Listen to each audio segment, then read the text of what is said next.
Bienvenidos a Conversaciones con CEOs. Yo soy Daniel Mesa, CEO de Actimo América. Nuestro invitado de hoy es Christian Nolk. Se escribe Christian y Nolk se escribe Nolck. Christian es el CEO de Seguros GIT y tiene una carrera de 15 años en el sector financiero. Para los que no sabían, Seguros GIT es la compañía de seguros más grande de Centroamérica. Tiene más de 350,000 clientes, más de 1,000 empleados y este año, en 2020, Seguros GIT obtuvo el primer puesto en el ranking centroamericano de Great Place to Work en su categoría, que fue de 500 a 1,000 personas. Aparte de sus logros en Seguros GIT, Christian es el presidente de la Asociación Guatemalteca de Instituciones de Seguros, es el vicepresidente de la Cámara de Finanzas y aún más allá de sus logros prácticos, les quiero compartir un poco del camino académico de Christian. Christian es ingeniero industrial de la Universidad del Valle. Él es máster en Economía Aplicada y Administración de Negocios en Texas A&M, máster en Marketing de la Universidad de AFIT de Colombia, máster en Liderazgo y Coaching de la Universidad ENAE en España y tiene una maestría ejecutiva en Finanzas del INCAE de Costa Rica. Bienvenido, Christian. Estamos muy contentos de tenerte aquí. Muchas gracias, Daniel. Realmente un gusto poder estar en este espacio y poder compartir ahí un poco con ustedes. Buenísimo. Pues quería reconocer que tú tienes una carrera académica muy completa y muy extensa. Y tal vez podríamos comenzar hablando un poquito de esos distintos caminos que tú tomaste. ¿Qué te guió de uno al otro y qué te enseñaron de ti mismo? Ok, pues yo creo que, pues empezando con la licenciatura, siempre me gustaban y me gustan todavía mucho la parte matemática y sobre todo el tema lógico. Y por eso escogí yo una ingeniería industrial y en mis primeros inicios yo quería combinar la ingeniería industrial con una ingeniería mecánica. Y yo empecé a trabajar desde mis primeros años en adelantar la mayor cantidad de cursos para tratar de salir de ambas ingenierías en 6 años. Luego, en el cuarto año, cuando ya tenía una mayor carga de temas financieros y administrativos, me gustó mucho más esa rama que el tema industrial, podríamos decir, de la parte mecánica y estar en planta. Y entonces la universidad me dio la alternativa de poder intercambiar la ingeniería mecánica que venía avanzando por, en el quinto año de mi licenciatura, combinar el quinto año de esa carrera con el primer año de la maestría.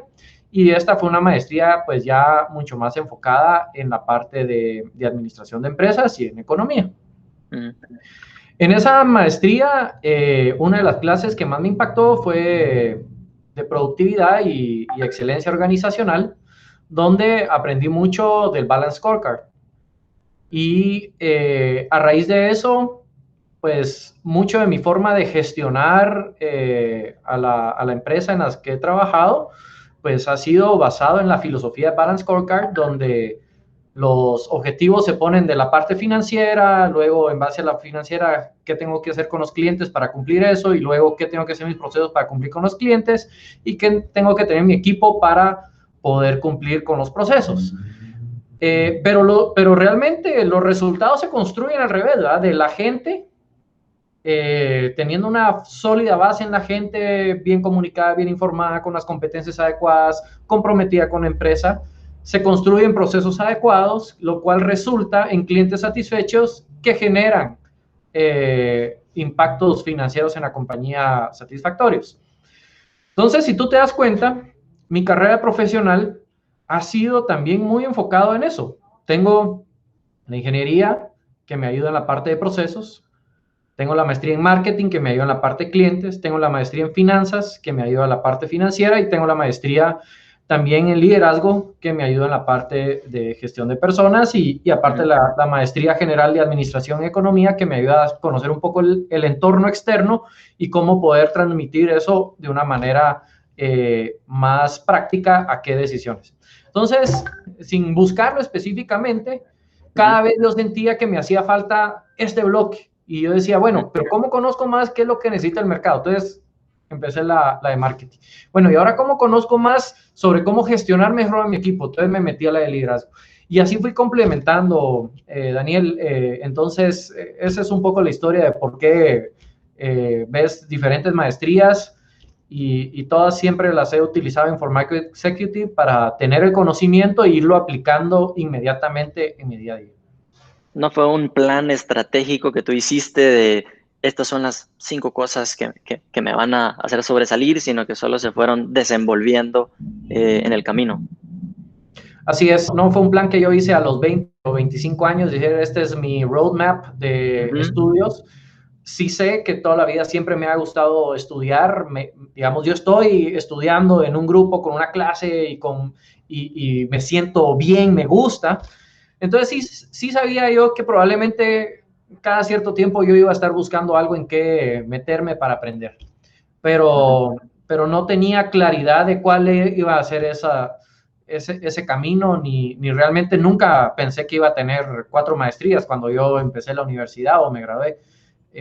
Pues simplemente se ha dado y en base a lo que yo he visto que necesito para seguir evolucionando como profesional, pues he tomado la decisión de complementar mis conocimientos por la herramienta de maestrías, que es la forma en que yo he identificado que aprendo mejor.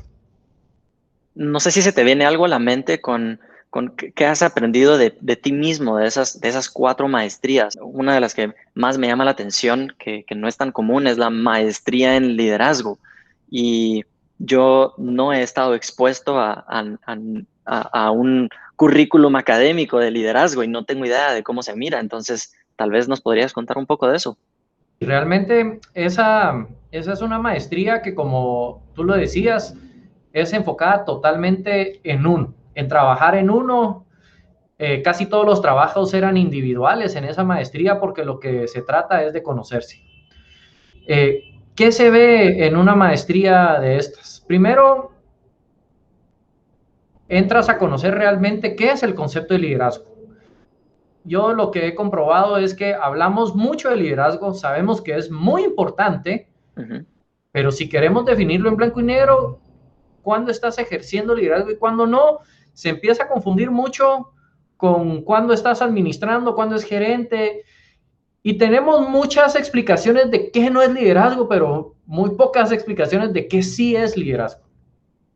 Entonces yo busqué esa maestría con ese fin, de poder identificar y poder armar un concepto más sólido de qué era liderazgo y luego de cómo aplicarlo de una manera más efectiva. Entonces, es una de las bases que ves en el currículum, es definir qué es liderazgo, el liderazgo personal, sobre cómo tú tienes que ejercer liderazgo sobre ti mismo, que a la larga es una de las cosas más importantes, que el liderazgo empieza con uno, conocer sus errores, conocer sus debilidades, para así entonces poder tener mejor discernimiento de cómo tus acciones impactan a otros. Luego, también entender un poco de las personalidades con las que te mueves para poder gestionar mejor en base a lo que tú puedes ver que las personas sienten y piensan en cada vez que tú estás ejerciendo liderazgo. Y así varios temas hasta finalizar un poco con tema de coaching sobre cuáles son las herramientas más adecuadas para coachar a tu equipo, cómo gestionar y también hacer un mejor rendimiento de tu propio equipo.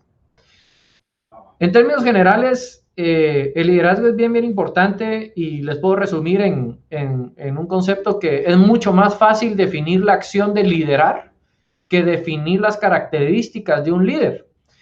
Y liderar a la larga es poder observar qué está pasando en una situación o en un contexto, ver qué son las cosas que tienen que cambiar y luego regresar a ese equipo, a tu equipo, a decir esto tiene que cambiar.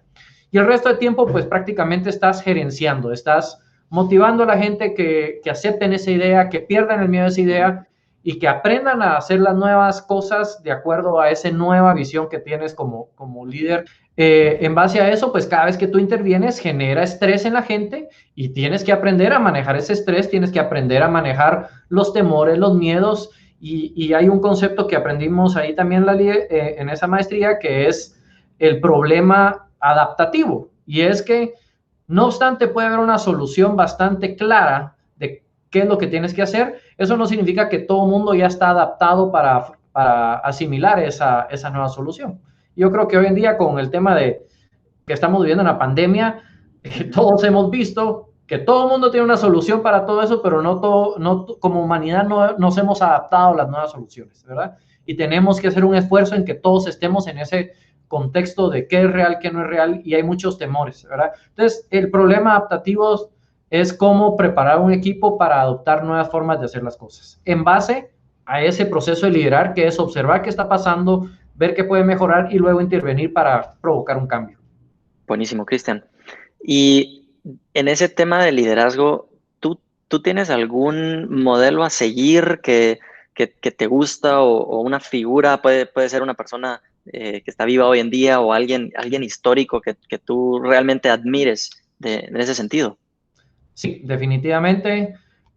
Para mí, el líder más impresionante que ha existido es Jesús, ¿verdad? Desde una perspectiva espiritual, obviamente, pero también de una perspectiva de liderazgo, es impresionante lo que una persona causó en la historia del mundo. Y tiene 4 etapas que hay un autor que me gusta mucho que se llama Ken Blanchard. Ken Blanchard fue el que propuso el concepto de liderazgo situacional, que dependiendo de cada situación y las competencias y sentimientos de una persona tienes que liderarlo, pero él también metió mucho a analizar el concepto de Jesús como líder. Y lleva una línea perfecta de cómo tiene que evolucionar el liderazgo, donde empieza con un liderazgo personal, que es conocerte a ti mismo, y es lo que Jesús hace cuando va al desierto a ayunar y encontrar su propósito y su visión. Luego empieza la etapa de liderazgo 1 a 1, que es cuando tú empiezas a relacionarte con cada uno de tus miembros del equipo y generar confianza. Miras también si cada miembro del equipo tiene la misma idea y el mismo propósito que necesitas tú, ¿verdad? Que es lo que hace Jesús cuando regresa del desierto y empieza a buscar a sus apóstoles y que ve que genera confianza y ve que son personas que creen en lo mismo que él cree.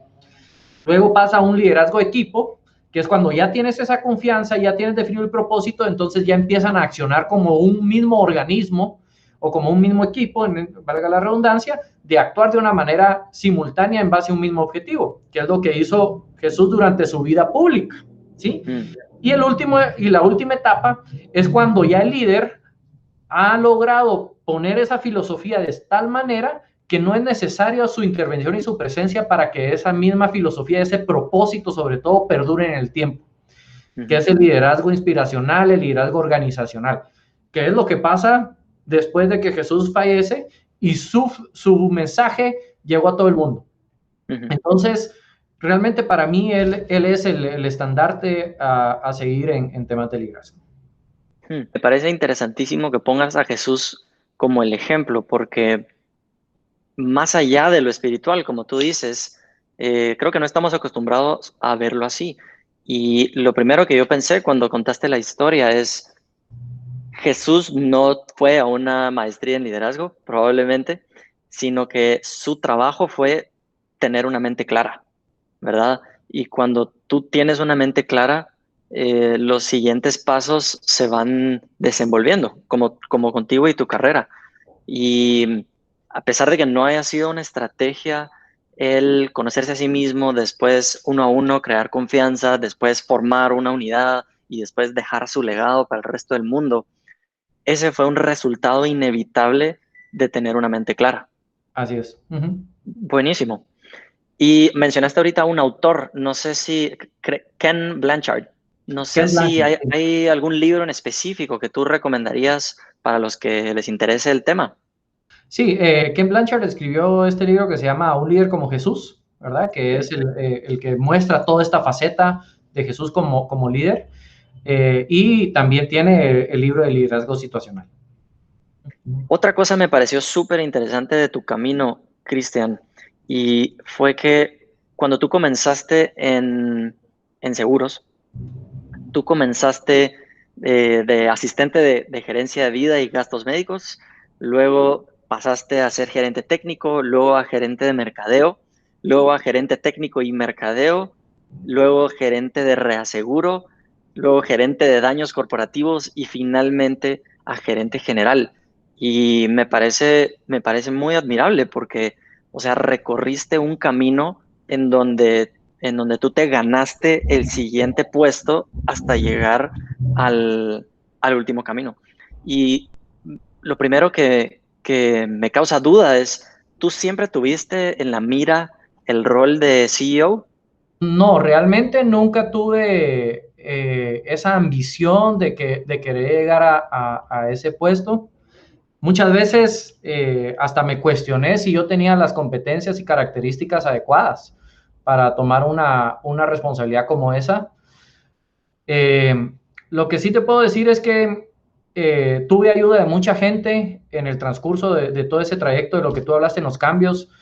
Eh, el gerente que ahora sigue siendo mi jefe, ahora él es el gerente del grupo financiero, siempre creyó mucho en mí. Quique Rodríguez creyó mucho en mí, me dio oportunidades de cambiar de funciones y yo siempre, nunca le dije que no a una oportunidad, aunque fuera un cambio que no estaba yo convencido o era algo que yo decía que probablemente no sé si es lo que me gusta.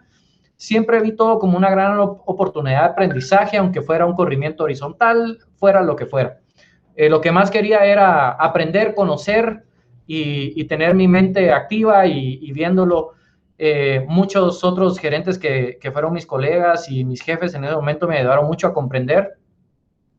Y yo creo que parte muy bonita de mi carrera es haber pasado por distintas áreas que me dan una perspectiva bien distinta. También cuando yo fui nombrado gerente general, uno de los libros que leí es el de Jim Collins, el de From Good to Great, y habla ahí sobre liderazgo tipo 5. Y yo recuerdo que leía ese capítulo donde escribe los tipos de liderazgo 1, 2, 3, 4, y yo me cuestionaba, bueno, ¿será que yo soy un líder tipo 5, como ahí lo mencionaban? Pero sí habían ciertas características que me hacían sentir un poco con ese respaldo, porque decía que la mayoría de los líderes tipo 5 vienen de adentro de la organización, habiendo conocido muchas áreas, porque eso les da de cierta manera una perspectiva distinta a alguien que no conoce, ¿verdad? Porque conocen más los procesos, cuáles son las dolencias de la gente. Y yo creo que eso fue algo que a mí me gustó mucho y me ha ayudado mucho al estar aquí en este puesto. Tuviste a varios mentores durante este camino y ellos te presentaban oportunidades y decías que sí a todo. Esa fue la mentalidad. Así es. Buenísimo. Y puede ser un poco difícil viendo hacia atrás qué fue lo que hiciste bien, porque probablemente tú solo estabas actuando natural con lo que te venía natural, pero si tuvieras que poner un pin sobre las habilidades que necesita alguien para continuar en esa escalera y seguir creciendo, ¿cuáles podrían ser? La principal competencia creo yo que uno tiene que tener si uno quiere buscar puestos de liderazgo es humildad. El reconocer que tú no lo vas a saber todo, creo que es algo que todos sabemos. El reconocer que vas a necesitar ayuda y aprender a aceptar esa ayuda en ciertos momentos. A que no tienes que tener la solución de todo. A que no vas a conocer todo de la mejor manera en todo momento. Todo eso creo yo que es el principal driver, porque si tú te basas en ese valor de la humildad, siempre vas a buscar hacer lo mejor posible en la medida de lo que tú puedes, y cuando tú no puedes, tú vas a buscar al que mejor pueda hacer. Y en las posiciones de liderazgo creo yo que lo que más se busca es llegar a un propósito o a un fin común, independientemente quién es el gestor principal de lo que se está haciendo para llegar a ese fin. Entonces, para mí la humildad es algo que te hace buscar siempre crecer, el saber que no tienes todo hoy, pero que tú puedes trabajar en ti para ser mejor, que vas a necesitar ayuda de otros, que tienes que estar abierto a otros puntos de vista. Creo que esa es la competencia principal. Luego yo complemento con dos competencias adicionales, que es la disciplina y la determinación. el poder ser determinado. Entonces, cuando tú logras combinar la humildad con la determinación y la disciplina, creo que se logran cosas realmente extraordinarias. Buenísimo. Qué buena mina de oro nos estás tirando ahí con esa sabiduría, porque yo en mi muy corto camino de liderazgo, por tratar de compensar de mi falta de experiencia, me dispuse a leer muchos libros sobre liderazgo. Y, o sea, puedes leer infinitos libros y al final se resumen en lo que tú pusiste en práctica, en humildad, disciplina, determinación y por ahí un poco de optimismo, que nunca cae mal y porque si no sería imposible. Pero me suena excelente y se nota que eres una persona que practica lo que predica. Hablando específicamente sobre el rol de CEO, no hay una escuela de cómo ser gerente general. O sea, tú llegaste a ese rol después de una larga carrera. Tú mismo lo dijiste, tenías la duda de si tenías las competencias, pero ya habiendo cruzado esa puerta, ¿cómo encontraste tu camino? Y cuáles fueron algunos momentos importantes que se te ocurran ya habiendo llegado.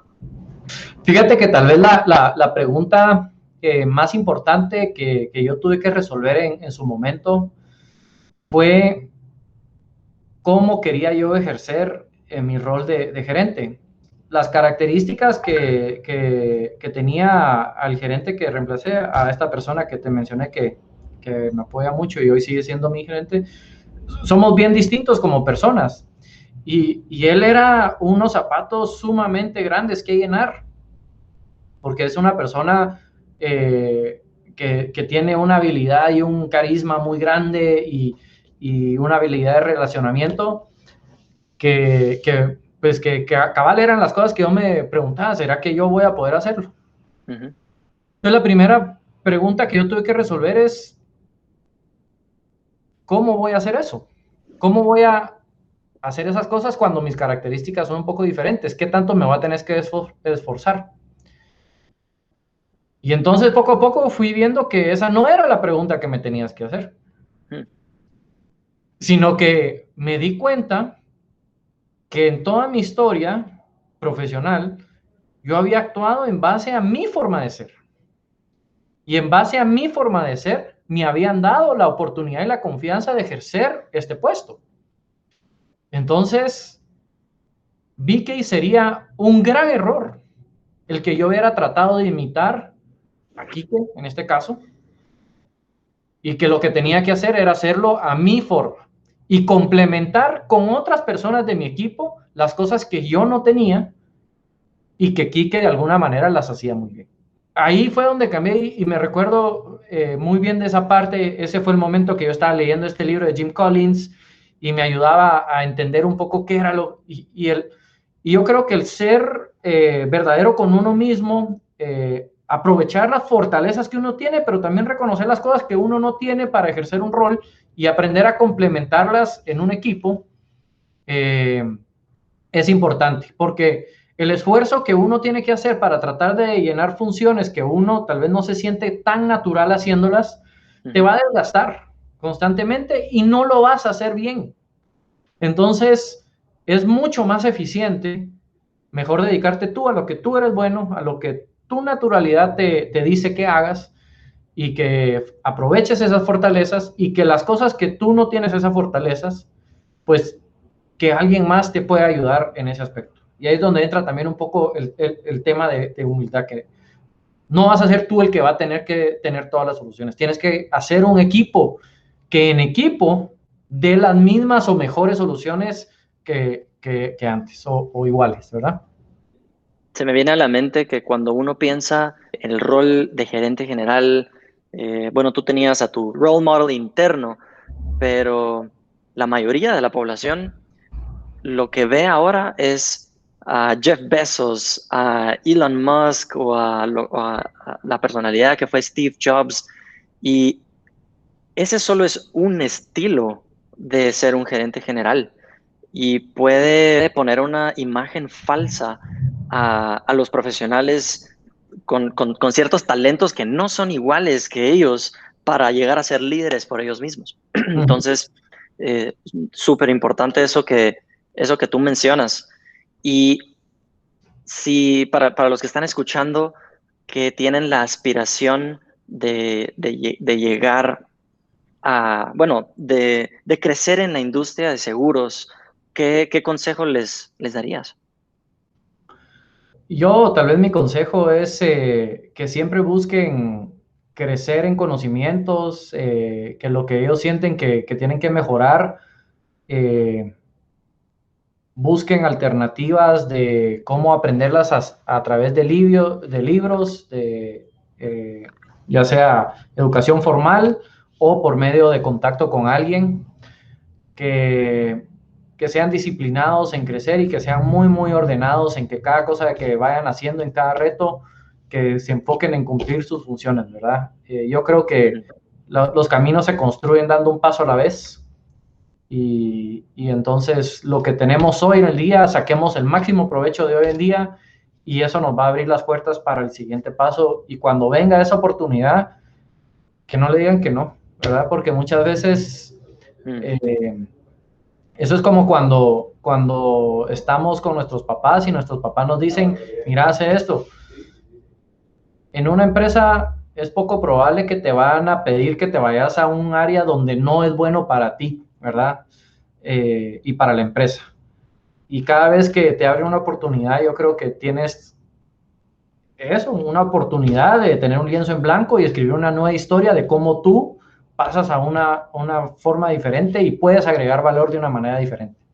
¿Sí? Mm. Entonces, creo yo que tiene que haber confianza en ambos lados, que si la empresa te está ofreciendo una alternativa, aunque sea horizontal, y no era la que tú querías, creo yo que también uno debería de confiar en que la empresa también ve dónde tú puedes agregar valor.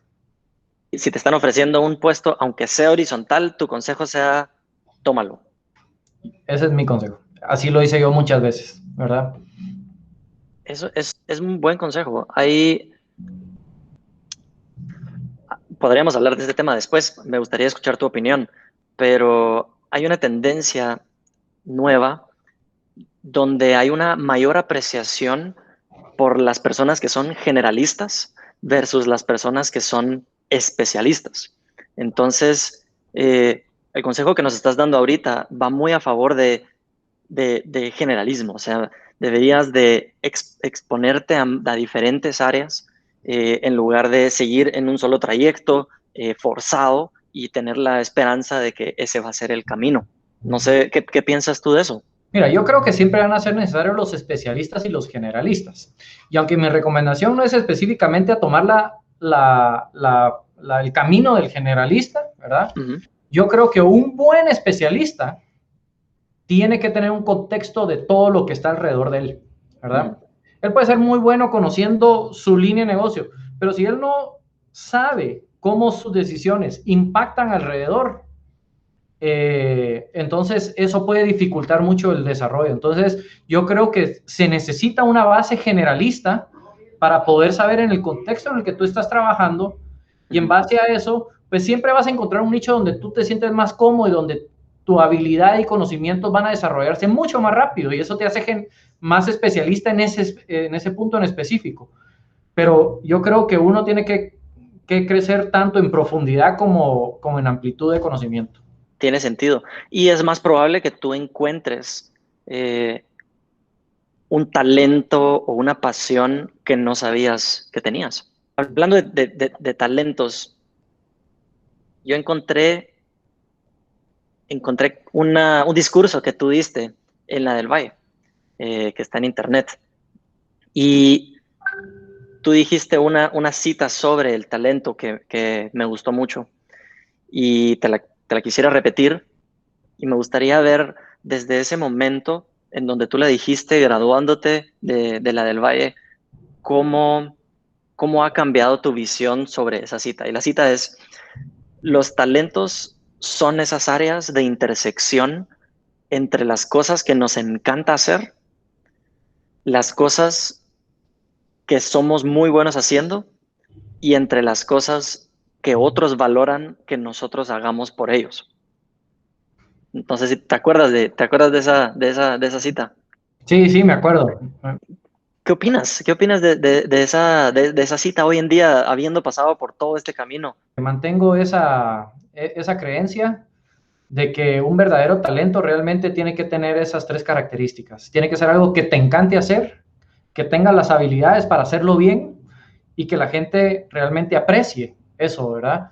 Eh, si no tienes una de esas tres cosas, se vuelve ya sea un hobby, se vuelve una Ujú, carrera ujú, o algo distinto, pero no es un talento, ¿verdad? El talento tiene que generar valor a otros y tú te tienes que sentir cómodo y lo tienes que hacer mejor que nadie, ¿verdad? O lo tienes que hacer muy bien o mejor que la mayoría, no, tal vez no es mejor que nadie, pero entonces, obviamente esto es muchas veces fácil ponerlo en contexto de gente que tiene estos talentos a nivel mundial, como ujú. futbolistas, artistas, Claro. es muy fácil, pero cuando lo tratamos de traer a la vida de la mayoría de nosotros, los seres humanos que estamos en empresas trabajando, también existe. Y hay cosas muy específicas que Daniel tiene, que le encanta hacer, que es bueno haciéndolo y que la otra gente dice, ah, eso que hace Daniel es buenísimo, ¿sí? Y cuando encuentras ese sweet spot, creo que se vuelve algo extraordinario, porque sobre ese sweet spot tienes que construir y construir mucho de tu base profesional. Eso es lo que te va a hacer diferente a otras personas, creo yo, y va a ser tu verdadero valor agregado, que te sale naturalmente Ujú. y que te hace ¿Y feliz. cómo podrían buscarlo los jóvenes que te escuchan y se sienten inspirados, pero no tienen idea de qué es esa cosa? Creo que esas tres cualidades de la cita ayudan muchísimo, pero ¿se te ocurre algo más? ¿Algo que tú hayas hecho o solo vino natural? Yo he tratado de encontrar así una manera, pero en parte de la maestría de liderazgo trabajamos mucho en eso. Y hay una manera que es regresar mucho a tu niñez y Mm, empezar a escribir que eran esos momentos donde tú estabas muy, muy, muy feliz, ¿verdad?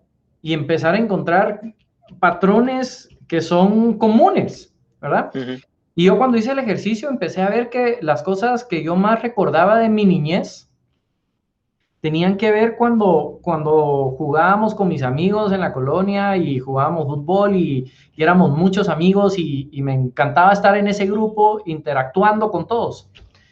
Eh, También encontraba mucho que cuando yo estaba en estudios, la parte de que me pusieran un reto de matemática, que decían, este problema de matemática es dificilísimo y nadie lo puede, me encantaba, me metía y hasta que no lo solucionaba me encantaba, ¿verdad?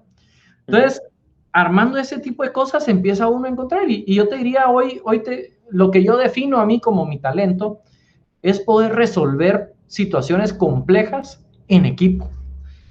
Y me encanta esa interacción, ujú. creo que soy bueno y creo que doy una solución que valoran otros porque se resuelve un problema. Entonces, el talento no tiene que ser algo así como pinto muy bien o puedo hablar en público muy bien, sino puede ser una serie de situaciones muy específicas que tú digas, ese sweet spot es mi talento. Entonces, yo creo que el ejercicio de regresar mucho a tu niñez y Mm. que es donde se van formando esos sentimientos y esas creencias y de niño te sale naturalmente lo que quieres y no quieres hacer y te sale naturalmente lo que eres bueno y lo que no eres bueno, ¿verdad? Entonces creo que eso es lo que te da tal vez una base para identificar esos dos brechas y Ujú. luego más adelante pues lo que va valorando la gente creo que va haciendo con el tiempo. Me hace mucho sentido. Y lo que tú identificas como tu talento de resolver situaciones complejas con grupos, creo que un testimonio de que lo haces muy, muy bien es el hecho de que hayas ganado Great Place to Work. Y esta es una competencia con las empresas más avanzadas de la región.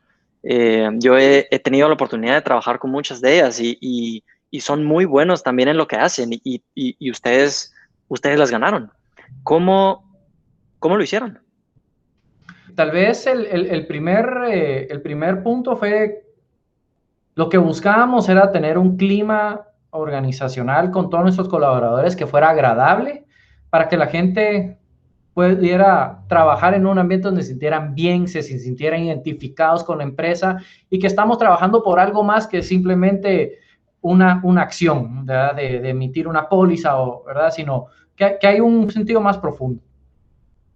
Y para eso, pues necesitábamos tener una medición que fuera constante en el tiempo y que también nos pudiera dar benchmarks internacionales de qué son las cosas que teníamos que mejorar para hacer eso. Escogimos hacerlo por medio de Great Place to Work. Eso fue desde el año 2014. Y para nosotros era un reto, pues, solo el fin de poder lograr certificarnos. Logramos certificarnos y fue mucho aprendizaje, mucho trabajo, porque hay ciertas cosas que debemos de hacer de una manera ya organizada, pensada y estructurada para poder ser una empresa Great Place to Work. No puede ser solo que el clima es derivado de una situación que nadie conoce y simplemente la gente se la pasa bien y trabaja bien, sino que tiene que ser en base a una serie de consecuencias, entonces, de acciones que generan consecuencias. El primer año, pues, quedamos en el ranking número 45 y nos sentimos sumamente contentos, pero sabíamos que nuestra empresa daba más. Y a raíz de eso, pues, fuimos hablando mucho con Leslie, que es la gerente de Great Place to Work para Centroamérica y Caribe, y ella nos daba mucha retroalimentación en base a las gráficas sobre, miren, estos puntos son los que tienen débiles, estos. Y luego tuvimos también el apoyo de un consultor con el que trabajamos hasta hoy en día, que se llama Álvaro Reynoso, que nos ayudó a hacer correlaciones entre las distintas preguntas de Great Place to Work. Porque el Trust Index de Great Place to Work tiene preguntas que son de resultado de cómo me siento con algo, que ese es como el resultado. Y hay otras preguntas que son, en tu empresa hacen XXY, ¿verdad? Entonces empezamos a relacionar cuáles eran las preguntas de acciones controlables. Por ejemplo, en tu empresa te dan las herramientas, en tu empresa te capacitan, esas son accionables. Lo que yo no puedo controlar es, tú te sientes cómodo, eso está fuera de mi control. Pero entonces empezamos a correlacionar cuáles eran los drivers de las cosas que teníamos que hacer bien o mejorar para que el resultado del sentimiento fuera mejor. Y así fuimos construyendo poco a poco. El tener una medida estable nos ha dado historia en el tiempo sobre cómo cada indicador ha cambiado, y el tener el benchmark también nos ayuda a saber en el contexto en el que estamos que si este indicador es normal que en Latinoamérica sea bajo o no, o es normal que esté alto o no. Por ejemplo, cosas bien interesantes es que el sentido de orgullo en las empresas latinoamericanas tiende a ser el sentimiento más fuerte. La gente se siente orgullosa de pertenecer a una empresa como GIT, como muchas empresas grandes que tenemos, a diferencia de Europa. En Europa el sentido de orgullo no es tan relevante, ¿verdad? Me imagino porque en Europa es más fácil entrar a una multinacional, una empresa grande, ¿no? Yo no lo sé, pero entonces tener ese contexto te da también herramientas para accionar de una manera diferente cada cosa. Muy interesante. Entonces fue un proceso iterativo en donde ustedes fueron aprendiendo de sus errores del 45 al número 1. Sí, es correcto. Buenísimo. Sí. Buenísimo. Nos queda poco tiempo, lastimosamente, pero entonces vamos cerrando con un par de preguntas un poco más concisas. Yo creo que lo que a nosotros nos mueve son nuestras preguntas. Y yo creo que todas las personas en dado momento de su vida tienen una docena de preguntas, algunas más fuertes que otras, que los están llevando a algún lugar. Y quería preguntarte si se te viene a la mente una pregunta que te ha estado conduciendo en esta etapa de tu vida. Mira, tenía un amigo aquí en Guatemala que es un publicista, y él siempre decía que las preguntas son más importantes que las respuestas. Y ahorita lo asocio mucho a esto que tú dices. Mira, yo realmente te pudiera decir que la pregunta que yo constantemente estoy haciéndome a mí es ¿cómo puedo ser yo realmente la persona que Dios quiere que yo sea? Poder entender su plan en todo momento es difícil porque no está escrito en ningún lado, porque a veces uno se desvía de su camino y poder regresar, pero la pregunta que probablemente me hago todos los días es, ¿estoy yo haciendo lo que tengo que hacer según el plan que Dios tiene para mí? Y como te digo, es una pregunta pues muy, muy filosófica, muy espiritual, pero es la que todo el tiempo me guía y me da esa conciencia de que primero que hay alguien arriba que es mucho más grande que nosotros, que Él tiene un plan para mí y que mi trabajo es encontrar cuál es ese verdadero plan que Él tiene para mí. Gracias por mostrarnos ese lado también de ti. Ya nos diste un par de recomendaciones de libros. Nos diste From Good to Great, liderazgo situacional, un liderazgo como Jesús. ¿Hay algún otro libro que tú creas que todos en una posición de liderazgo deberían de leer? Sí. Creo que un libro que es fundamental para todo líder es El hombre en busca del sentido de Viktor Frankl. Ese libro realmente le da un contexto y una perspectiva bien interesante sobre la emocionalidad humana, sobre la libertad humana de decidir ante cualquier situación cómo quiere uno afrontar, con qué actitud y con qué cosas va a afrontar cada situación. Y el ver una situación como la que se vio Viktor Frankl, donde estaba en un campo de concentración, donde no tenía nada, y aún así sacar esperanzas para seguir adelante, seguir viviendo, donde ya toda su familia pues había sido ejecutada, te da que ese contexto que nunca vas a estar en un lugar donde no puedas salir adelante. Tú tienes siempre la libertad y todos tenemos siempre la libertad de cambiar nuestra actitud, de tener la mejor de las actitudes, sea la circunstancia en que esté. Entonces yo creo que ese libro es también súper recomendado. Buenísimo, muchas gracias. Y por último, si alguien quisiera encontrarte o escribirte, ¿cuál sería la mejor forma de hacerlo? Pues mira, yo estoy en la mayoría de redes sociales. Yo creo que LinkedIn es una red social pues, muy eficiente para comunicarnos entre los profesionales, pero yo estoy abierto en cualquiera. Ahí está Instagram, Facebook, todas están ahí. Buenísimo. Y en LinkedIn estás como Cristian Nolk. Sí, como Cristian Nolk Rodríguez, creo yo que estoy. Cristian Nolk Rodríguez. Uh-huh. Excelente. Pues qué gusto conversar contigo. Gracias por aceptar nuestra invitación y, pues espero que se repita. Un gusto, Daniel, todo lo contrario. A ustedes muchísimas gracias por invitarme y darme la oportunidad de compartir un poco de mi vida, de mis experiencias y espero que sea de valor para otras personas que lo escuchen. Así que muchísimas gracias.